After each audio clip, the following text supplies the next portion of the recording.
We're going to talk a little bit about the Stacked League. You were involved in a pretty awesome charity fantasy football league. I'm doing a little bit of coverage for that. And it's fun. I mean, you got $10,000 going to charity, $5,000 going to Fantasy Cares. You got a $5,000 going to the charity of choice of the winner. When it comes to your charity of choice, what is that for this season for you?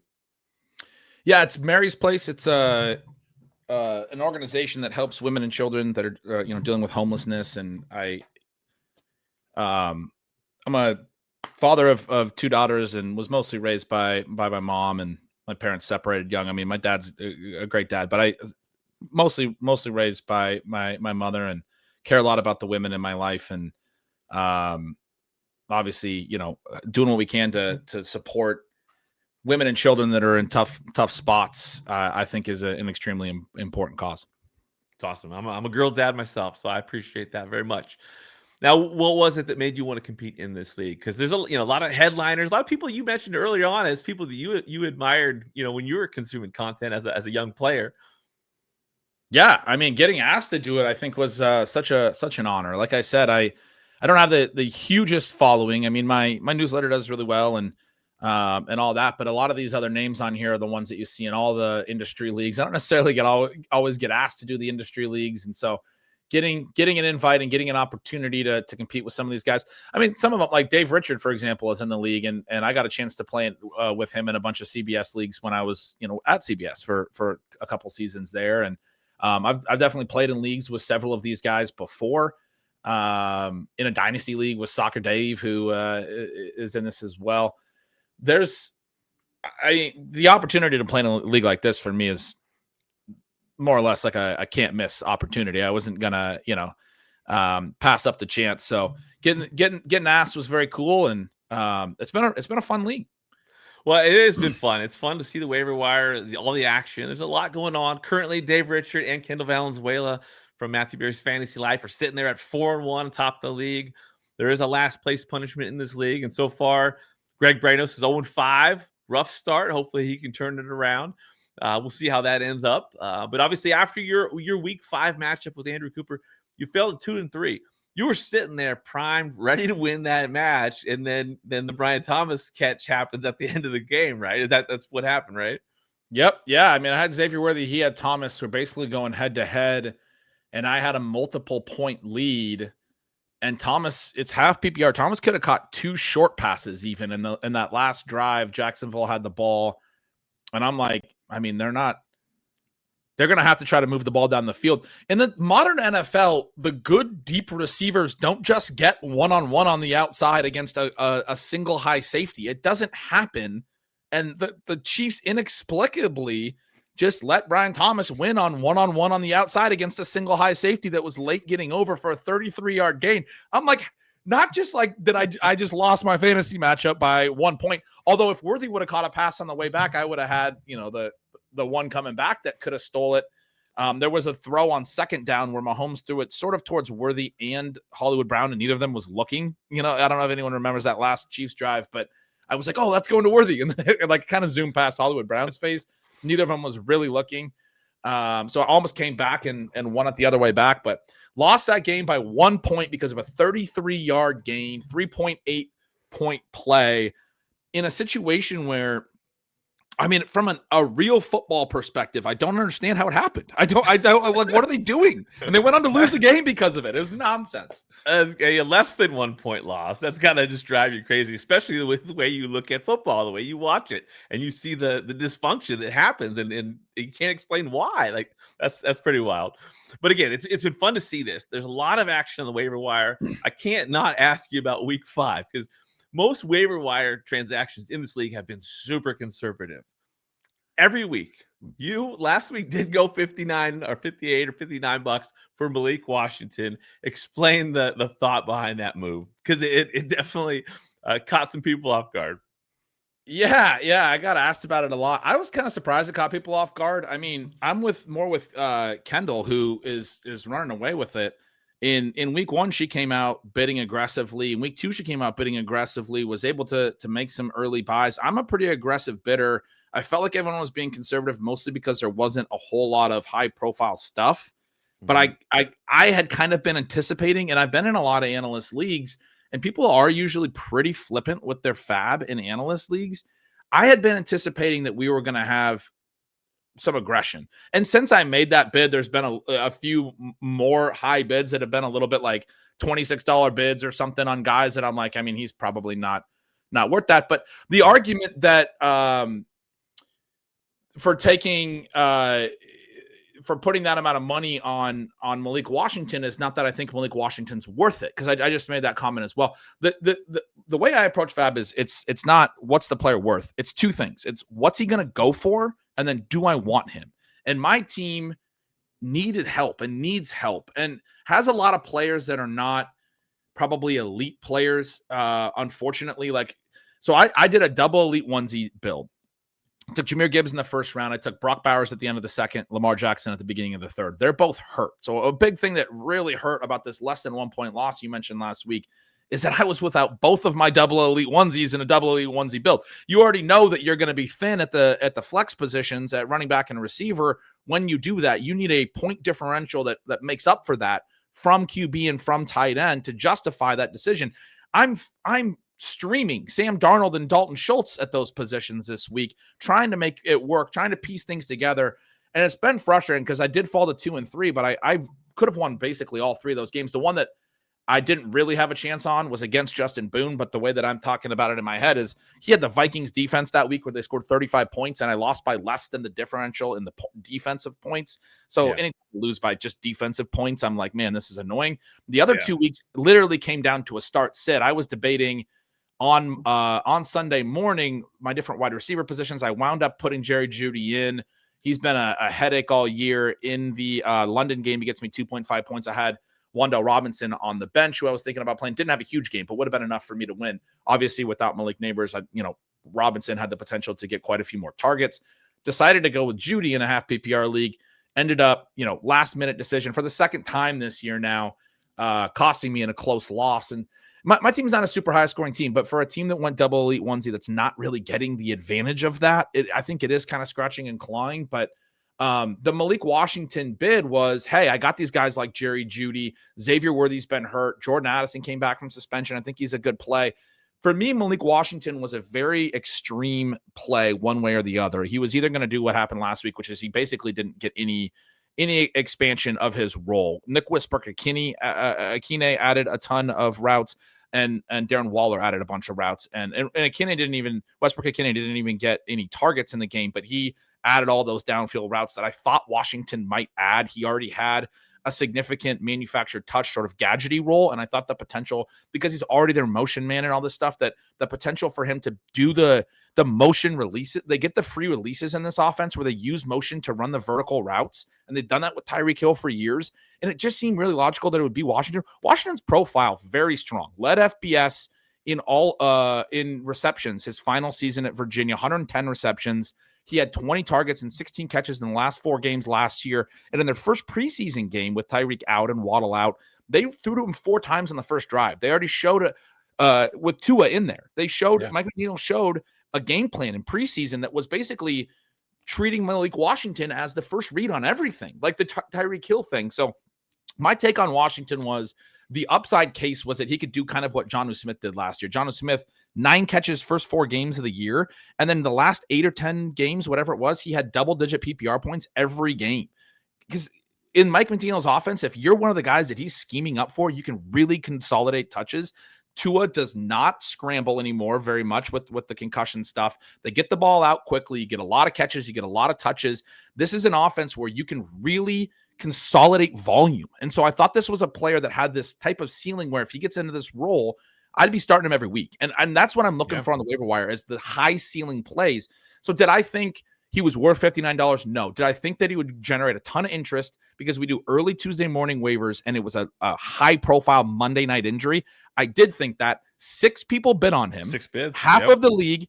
2 people bid $18 and no one else in that run went for more than 13. So 2 other people thought it was at least 5% of the budget more than any other bid on the week. They thought he was the clear target. Now, no one went higher than 18 and I went to 59. And then you're like, well, God, I spent a ton of money I didn't need to spend. But I do think there's a valid argument to be made that there was the type of interest that I thought there might be that could justify a big bid. It's just that there was no one else in the 11 people in this league that thought 50% of the budget was anywhere near what they needed to spend. And in fairness, I probably did go quite a bit higher, and I think that was stupid in hindsight. But I did think he was going to generate a lot of interest. And so the two-part question of what's he going to go for, I thought the possibility for him to go for a significant bid, a little bit higher than any of the highest bids we had seen, which, as I mentioned, I think Kendall had done the highest bid to that point in the 30% range. I'm like, well, I think he could go for 50%. So I go a little higher than that. I go $59 out of 100 total. Aggressive bid, no question. Also, I got an injured team, and I feel like I need to win some games in the short term. And I think this is a player that could be a pretty big impact if the role evolves the way that I described. If he's the new Jonnu Smith, essentially. Now, I know people are like, why wouldn't you think Darren Waller's the new Johnny Smith?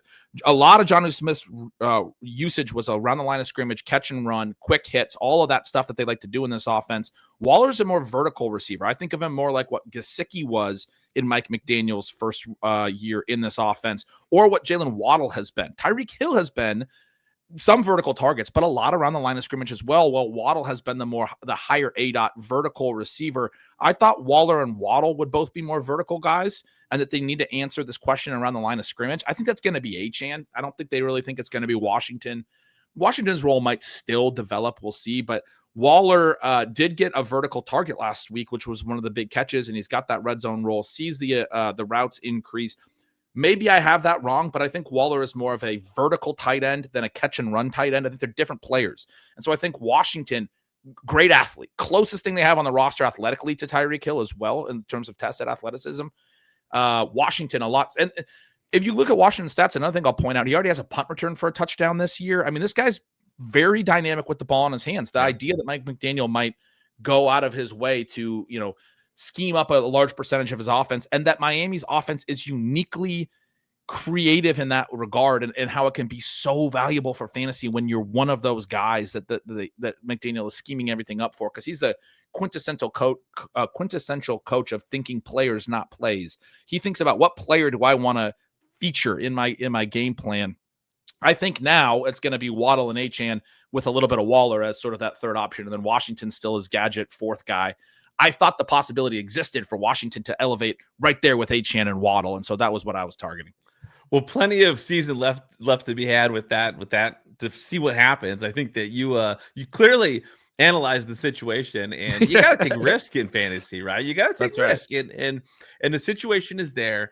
You said you got Lamar, you got Bowers, you had Worthy out. Like, your team was in a place to get 2 wins with that schedule, and to lose a game by less than a point. Pretty amazing where you're at, just given all things considered. And yes, you have to swing for the fences. You see the waiver wire this week. You got Kimani Vidal going, at the top bid. You managed to snag Caleb Johnson, Keaton Mitchell. Obviously, you got a budget. You got $7 left. Presumably, obviously, you're taking flyers on upside guys, right? Mm-hmm. Yeah. I mean, Caleb Johnson, I just cut Gainwell because I had so many injuries that I had to fill spots, and I had to cut Gainwell over his bye. I'd probably prefer to have Gainwell over Caleb Johnson, but part of the reason I cut him was basically I think week 4 is going to pretty comfortably go down as his best game of the year. Warren's going to be back, and then Caleb Johnson, I think coming out of the bye, you have the potential for the post-bye rookie bump, potential that they want to continue to work with him. He's really struggled in the pass game, but they think he's a talented runner. And so I picked him up as sort of an upside swing on seeing if maybe he has a little bit more of a role out of the bye. Even though Gainwell had the big week 4, it doesn't guarantee anything in an Arthur Smith offense. They'll go right back to making him the RB3 if that's what they think is best next week. Now, Gainwell played really well. I don't think that's what they're going to think is best, to be clear. I do think Gainwell's worth rostering. I had a little bit of a bigger bid on Gainwell, didn't get him. But I do think part of the reason I was willing to cut Gainwell over his bye when I needed to make roster space is I do think like I said, that week 4 was in part just because Warren was a late scratch. They probably didn't think they had Caleb Johnson ready to go yet. A lot of teams use the bye to work on those things with the rookies, and then we see the post-bye bump. So anyway, I would have preferred to get Gainwell back, but part of the reason I was willing to let him go was, after a huge week, was that Caleb Johnson was there. And so that's sort of part of bringing him back. Keaton Mitchell, similar sort of upside play, knew he'd be active for the first time, wanted to see what that looked like, probably comfortable re-releasing him as we go forward, but going to continue to shuffle and juggle and try to find something for upside in this league. Is that build you had with at the second spot with Jameer, and then coming back and getting Bowers and Lamar, and then going 4 wide receivers in a row, and then then cleaning up with some later running backs, which includes like Cam Scatterbo? Was that kind of a normal build for you in that position, or do you do something different in this league? No, I mean that's very common for me. I was the guy who actually coined the term running back dead zone while at CBS, or I got to give Chris Towers, my editor, the shout out for coining the term. I wrote the piece, but he edited the piece and called it the running back dead zone.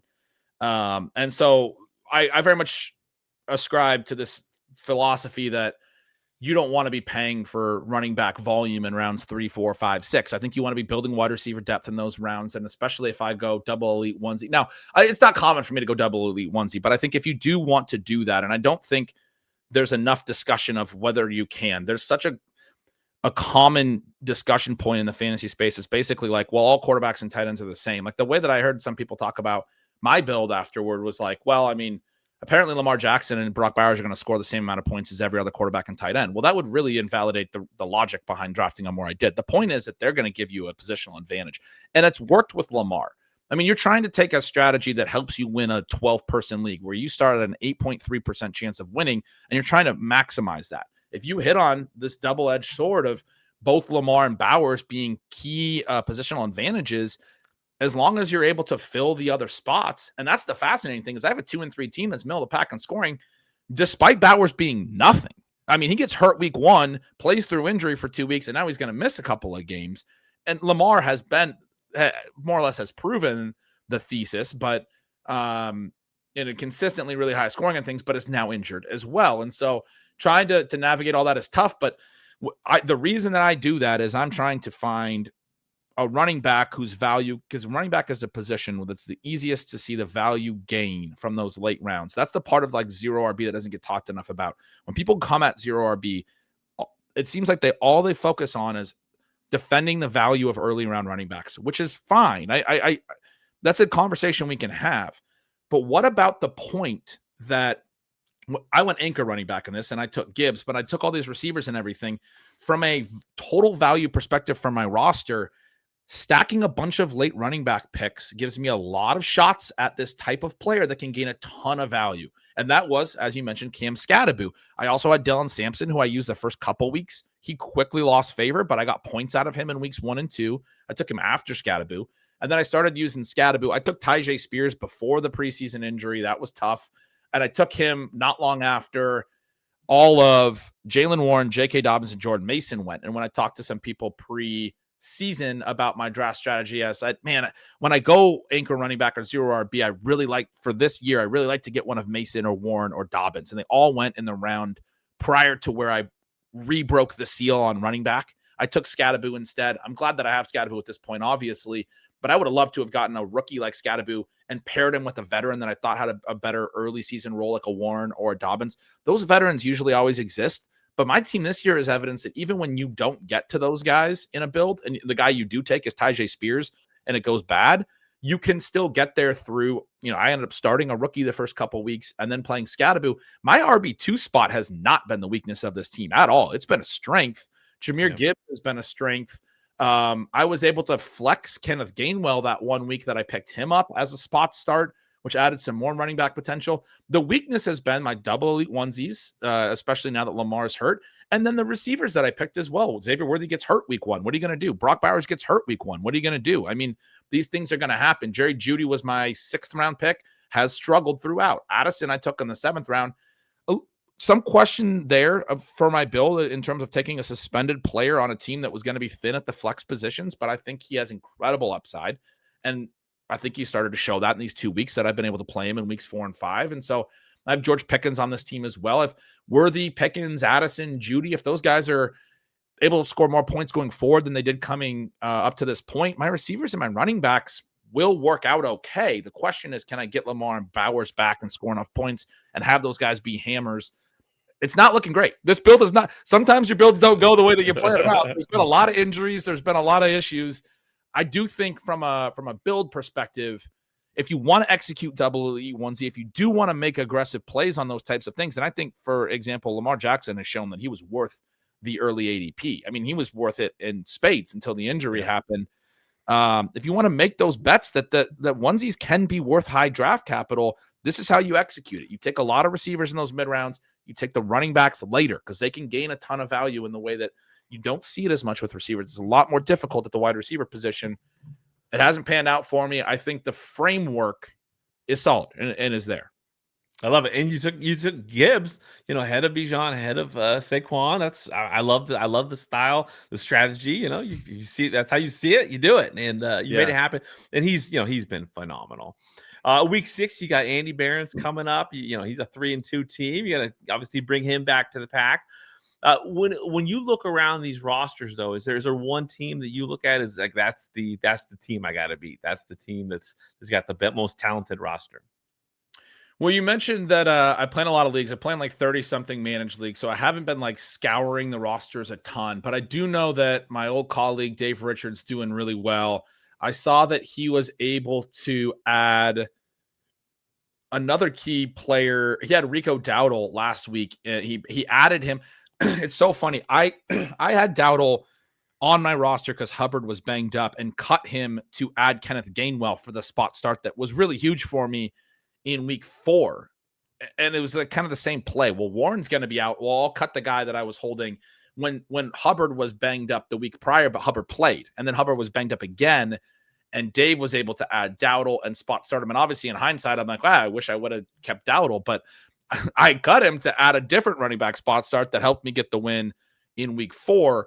Dave making smart managerial decisions in addition to the fact that his roster is very strong. He has James Cook, and he has Devontae Adams, Amon-Ra St. Brown, Devon Achane on this team.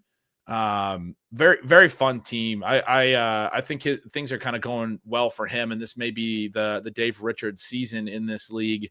And then you mentioned Kendall, who's also up in first place, has Javonte Williams and got Quinshon Judkins. The news sort of broke. I know some people were mad. The news sort of broke when she was on the clock, and not mad, but like, she got the bump there. Also has Quentin Johnston bid. That was one of her aggressive early bids that's been paying off for her. Puka Nacua on this team as well. So her team is very, loaded. Very fun as well. So, those teams out in the front are the ones that it's starting to look like things are tilting toward them. It's one of these leagues where the top teams are very good. Yeah, those 4-1 teams are definitely talented. I know that Matthew Berry did a review of the league before the season started, and he picked Dave Richards' team to win it all. So he wanted to pick Kendall probably, but he felt like there was some bias. But he picked Dave. So I mean, Dave's been obviously at the top from the beginning, but we'll see. It's a long season, plenty of football to be played.